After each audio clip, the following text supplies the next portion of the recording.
Today you're joining me at Silverstone as I race Onboard in my F1000 race car. A weekend packed with drama and action that's been described better to watch than F1.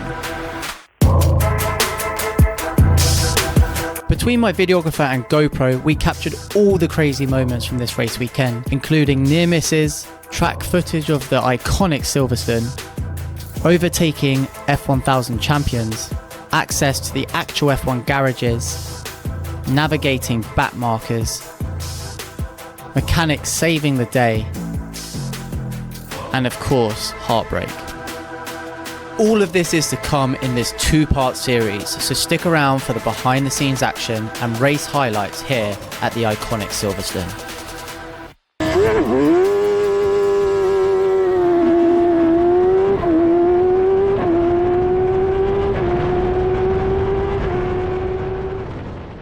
Hello and welcome to Chapman's Corner here at Silverstone, the iconic home of British motorsport, Formula One legends, and me. I'm no stranger to the Silverstone circuit. Only back in June, I was here racing on the GP layout against F3 cars, where I actually got a lap record in the Motorsport Championship. But a lot has changed since then. Cadwell has happened since then. Cadwell nearly broke me. It was an emotional roller coaster from start to finish. I got my first podium, and then I crashed on the formation lap, in probably the most embarrassing moment of my entire life.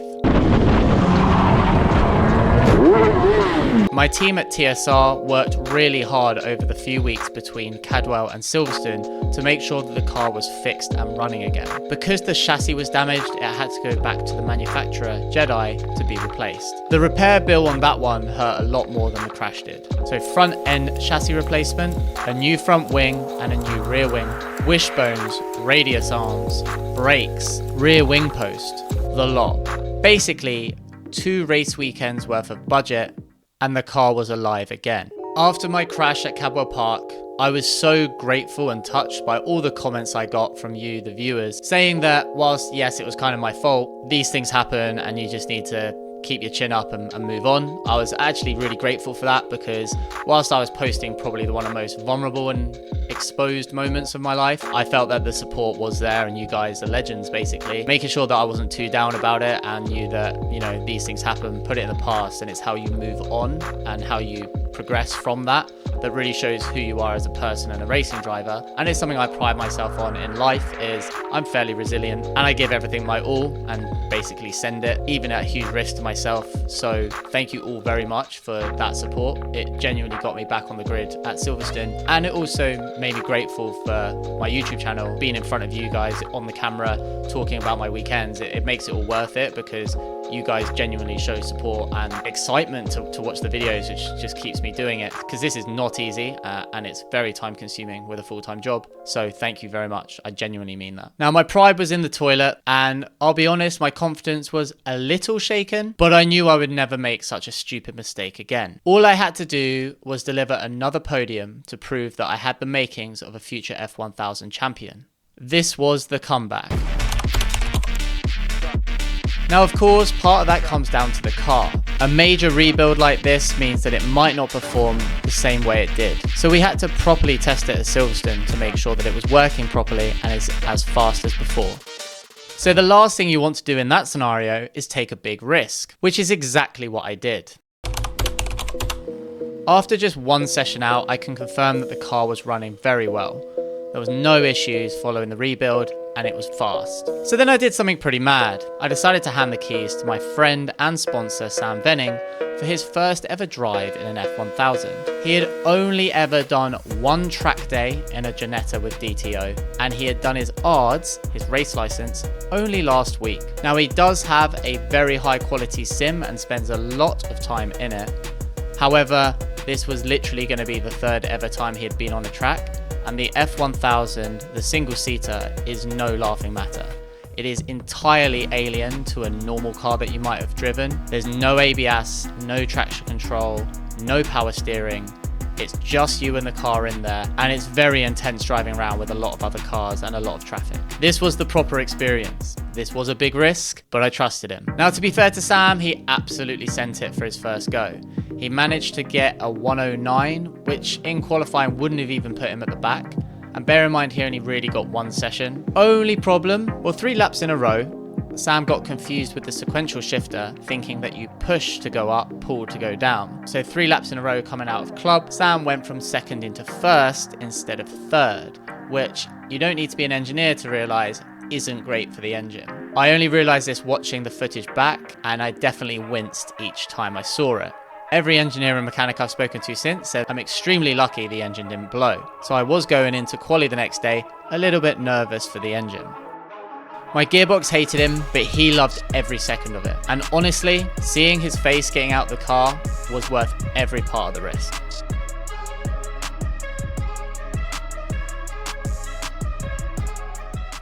Now, something a little bit different for the next minute. While Sam was testing, I was given the opportunity to drive a different car for once. This is a Radical SR3. It has a similar bike engine, I believe it's a 1300 Hayabusa engine. It's flappy paddle though, and it's a little more forgiving to drive. It's almost the same speed, I think it's barely a second between the lap times, but it drives quite differently. So a huge thank you to this absolute legend, Stephen Bell, who let me out in his Radical just to test it and get an experience for it. You are a legend, that's awesome. How did you like that, buddy? Oh my god. It was an awesome experience. It was incredible to be trusted by someone to just go and drive their car. So I definitely didn't take it easy. I did send it, definitely got some overtakes in and nearly binned it going into turn 1. The team manager running it, Tim of Tim Gray Motorsports, sent me this screenshot with a laughing face when he watched the footage back after my session. Turn 1 Abbey is a big commit corner. You can be flat in the F1000, so I attempted it in the Radical.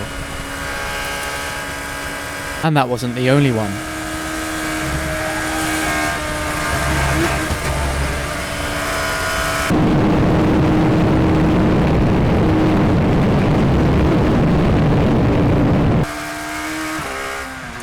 Obviously a huge trust exercise here for Stephen. He had seen the Cadwell video of me crashing not only last year but also this year in the formation lap. So gotta hand it to him for giving me the keys for this. Let me know in the comments which you think was more of a risk, him letting me drive this or me letting Venning drive my F1000.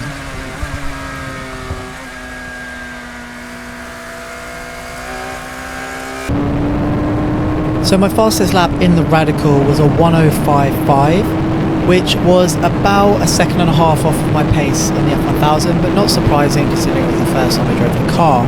That was also 0.8 off of Stephen, whose car it is, on his Quali lap. So giving me a few more laps, I think I could have been quite competitive in the car. It was honestly so much fun to drive and good to be battling the guys. Obviously having no idea who these drivers are, whether they're sort of at the front of the pack or at the back. So just sending it and hoping that it worked.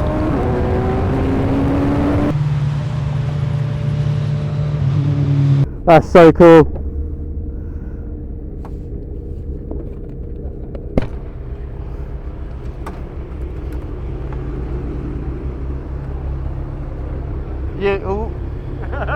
You are a legend, that's awesome. How did you like that, buddy? Oh my god.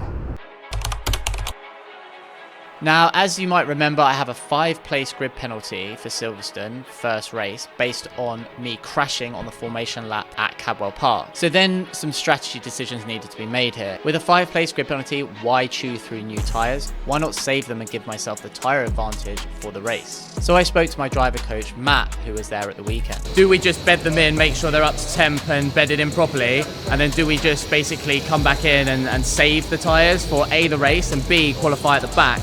A, for more cars to overtake for the channel, of course, and B, because then I wouldn't be able to catch the fast guys anyway. So is it worth starting further back, maybe finishing a bit higher in the top 10, and then that means for the reverse grid, I'm going to be starting higher up the grid and got my best chance.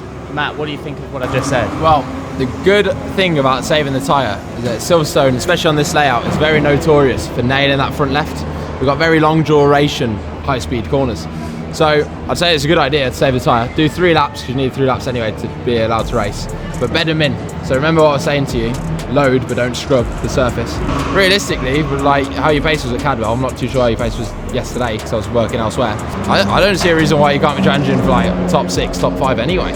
You know, the way the races unfold, you'll have a tyre advantage on top of that. So maybe just do 3 laps bedding in the tyre and 1 lap pushing just to get a sensation of the balance, and then box in the quali. I think that's a really good shout. I did a 80% push lap just to get a feel for the tyres whilst they're at temperature, and I accidentally put it on P8. So with the 5-place griddle penalty, I was going to be starting P14, which is quite far back out of 16. Pole went to Wellham, P2 to Higginson, and P3 for Pollard. For me, it just meant more overtakes for you lot to enjoy.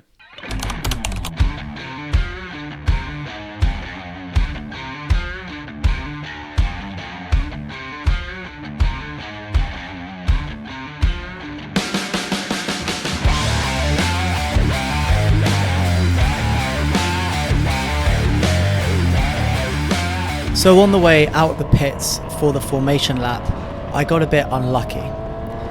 Now, you've already seen what we did this weekend and where the risk was in the engine, and this was not a fun or good feeling when I realised something was wrong.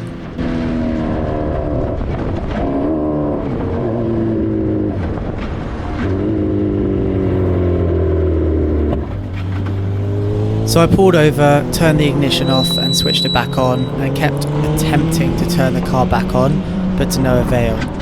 The safety car stopped and tried to help, but couldn't do anything.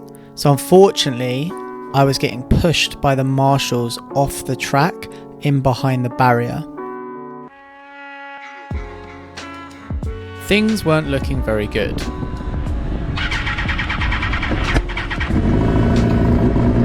Then the engine miraculously turned on, so I started trying to negotiate with the marshals to let me back on the circuit and join the back of the grid. Of course, I didn't know how far into the race this was, so I ended up praying, begging for them to let me back on. One of the really nice marshals even came and cleaned my tyres just in case there was a chance for me to go back out, but it wasn't looking good. So what ended up happening was there was a problem with the start, so they were going back round to reform for another green flag, which meant I was allowed back on circuit and able to join the back of the grid. This is obviously insane. I cannot believe this happened, and I'm so lucky. A, the car started again, and B, there was a problem with the race start. I had lots of friends and even my dad watching from the hotel balcony for the first race. So the fact I was able to get on the circuit meant even more to me because they had waited around all day just to watch me race.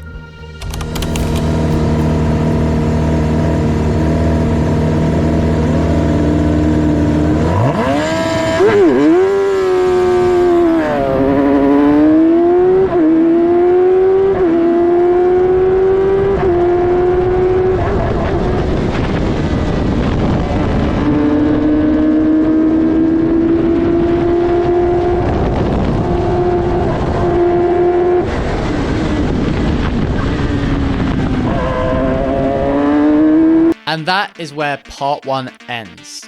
I'm sorry for the cliffhanger, but I really want you to get locked in for the next video. I'll be showing the highlights from all 3 races, taking you through the story, the highs and the lows of what happened in these races. Can I charge from the back of the grid to get another podium? Or will Silverstone bite back? Make sure you subscribe today to follow the journey and watch the next video.